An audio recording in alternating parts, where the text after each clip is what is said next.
আসসালামু আলাইকুম। smmxp.org এ আপনাকে স্বাগতম।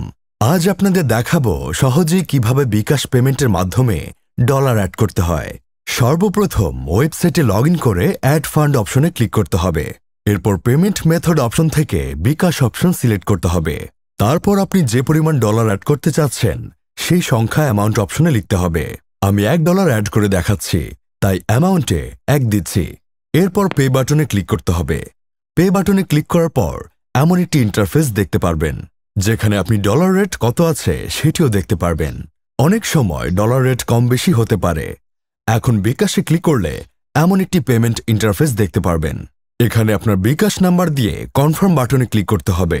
এরপর আপনার মোবাইলে বিকাশ থেকে একটি ভেরিফিকেশন কোড যাবে। ভেরিফিকেশন কোডটি দিয়ে পুনরায় কনফার্ম বাটনে ক্লিক করতে হবে। এরপর আপনার বিকাশের পিন দিয়ে পুনরায় কনফার্ম করলে 0 থেকে 5 সেকেন্ডের মধ্যে আপনার ব্যালেন্সে অটোমেটিক ডলার অ্যাড সম্পন্ন হবে। দেখুন, আমার অ্যাকাউন্টে $1 অ্যাড সম্পন্ন হয়েছে। তাহলে আর দেরি কেন? আজই জয়েন করুন জনপ্রিয় ওয়েবসাইট http://smmxp.org তে।